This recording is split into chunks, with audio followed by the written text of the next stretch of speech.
जरा अपने आसपास देखिए, हाथ में जो फोन है, जिस कुर्सी पर हम बैठे हैं, ये सब चीजें बनी कैसे? ये सब एक बहुत ही फैसिनेटिंग सिस्टम का हिस्सा है, जिसे हम कहते हैं इंडस्ट्री या उद्योग। तो चलिए आज इसी सिस्टम की परतों को खोलते हैं। ये सब कुछ एक बहुत ही सिंपल लेकिन पावरफुल आइडिया पर टिका है। ट्रांसफॉर्मेशन मतलब एक चीज को लेना और उसे किसी दूसरी, ज्यादा कीमती और ज्यादा काम की चीज में बदल देना। और इसी कमाल की प्रक्रिया को कहते हैं सेकेंडरी एक्टिविटी या द्वितीयक गतिविधि। इसमें होता क्या है कि कच्चा माल जैसे कि लकड़ी की लुगदी, उसे प्रोसेस करके एक ज्यादा वैल्यू वाला फिनिश प्रोडक्ट बनाया जाता है, जैसे कागज। अब जाहिर सी बात है, कागज की कीमत और उसका इस्तेमाल दोनों ही उस लुगदी से कहीं ज्यादा है। और बस, मोटे तौर पर यही एक इंडस्ट्री का काम है। ये एक इकोनॉमिक एक्टिविटी है, मतलब ऐसा काम जिससे अर्थव्यवस्था चलती है। इसमें तीन मेन चीजें आती हैं। सामान बनाना, जैसे कि लैपटॉप या कारें, खनिजों को जमीन से निकालना, जैसे लोहा या कोयला, या फिर सर्विसेज देना, जैसे बैंकिंग या टूरिज्म।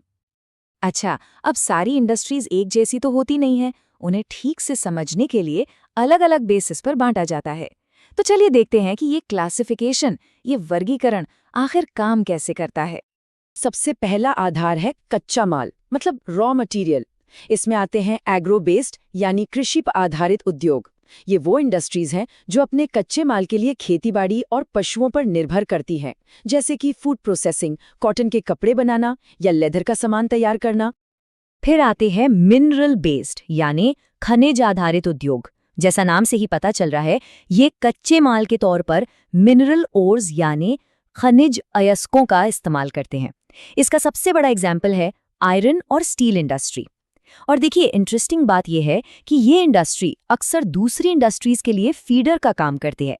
मतलब इसके जो प्रोडक्ट्स हैं जैसे स्टील, वो दूसरी इंडस्ट्रीज के लिए रॉ मटेरियल बन जाते हैं, जिनसे फिर भारी मशीनें या रेलवे के कोच बनते हैं। कह सकते हैं कि ये देश के इंडस्ट्रियल डेवलपमेंट की रीढ़ है। तीसरी कैटेगरी है मरीन बेस्ड यानी समुद्री आधारित उद्योग। सीधी सी बात है, ये समुद्र और महासागरों से मिलने वाले प्रोडक्ट्स का इस्तेमाल करते हैं, जैसे सी फूड की प्रोसेसिंग करना या मछली का तेल तैयार करना। और इस लिस्ट में आखिरी हैं फॉरेस्ट बेस्ड यानी वन आधारित उद्योग।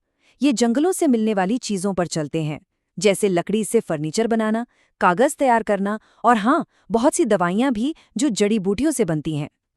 अच्छा, क्लासिफिकेशन का दूसरा आधार है साइज यानी आकार। एक तरफ है छोटे पैमाने के उद्योग।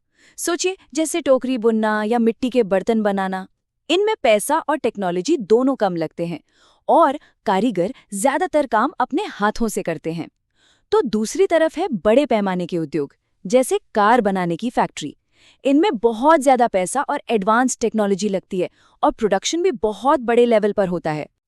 इंडस्ट्रीज को उनके मालिकों यानी ओनरशिप के आधार पर भी बांटा जाता है।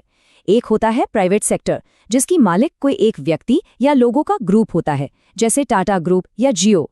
वहीं दूसरी तरफ है पब्लिक सेक्टर, जिसकी मालिक और ऑपरेटर सरकार होती है, जैसे कि स्टील अथॉरिटी ऑफ इंडिया, जिसे हम सेल के नाम से जानते हैं। एक और बड़ा ही इंटरेस्टिंग मॉडल है जॉइंट सेक्टर।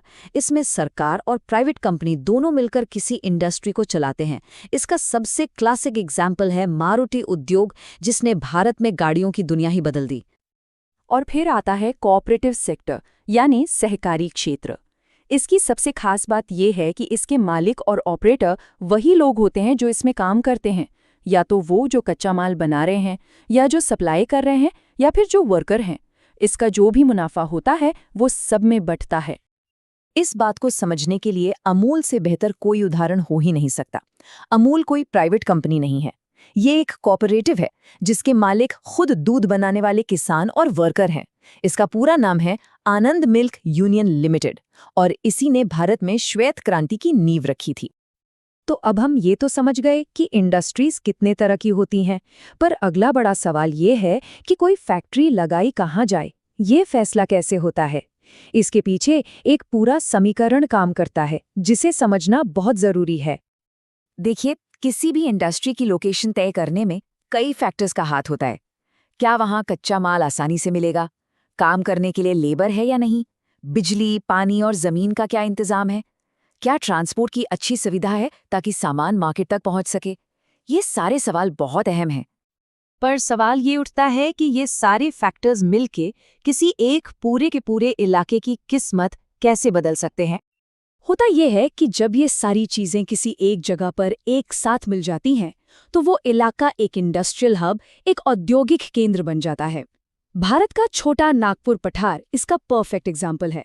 वहाँ कोयला और लोहे जैसे मिनरल्स की भरमार है, और इसी वजह से वो पूरा क्षेत्र एक इंडस्ट्रियल गढ़ बन गया, जिसे भारत का रूहर भी कहा जाता है। चलिए अब जरा बिग पिक्चर देखते हैं।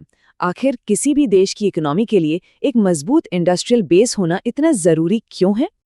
ये नंबर देखिए, 50% से ज्यादा। ये आखिर है क्या? ये भारत की जीडीपी में सर्विस सेक्टर यानी सेवा क्षेत्र का योगदान है।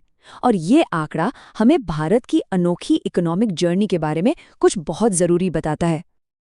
जैसा कि इस चार्ट में साफ दिख रहा है, सर्विस सेक्टर हमारी इकोनॉमी का सबसे बड़ा हिस्सा है, पूरे 53%, मतलब आधे से भी ज्यादा। इंडस्ट्री का योगदान लगभग 27% है और एग्रीकल्चर का 20%। ये दिखाता है कि भारत की आर्थिक ताकत काफी हद तक सर्विसेज पर टिकी है। और यहीं पर कहानी बहुत दिलचस्प हो जाती है। नॉर्मली ज्यादातर देशों का विकास ऐसे होता है, पहले कृषि, फिर उद्योग और फिर सेवा क्षेत्र।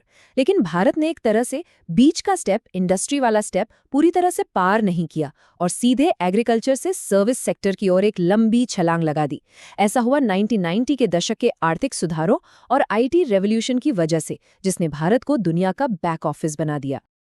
तो आज हमने इंडस्ट्री की दुनिया को समझा, लेकिन अब जब हम एक नए दौर में कदम रख रहे हैं जिसे इंडस्ट्री 4.0 कहा जा रहा है, ये चौथी औद्योगिक क्रांति है जहां मशीनें खुद सोचती हैं, खुद सीखती हैं, तो ये सोचना बहुत ज़रूरी हो जाता है कि भविष्य में आर्टिफिशियल इंटेलिजेंस और ऑटोमेशन के आने से चीज़ें बनाने का ये पूरा का पूरा तरीका हमारी दुनिया को आगे कैसे बदलेगा। इस पर ज़रूर सोचिए।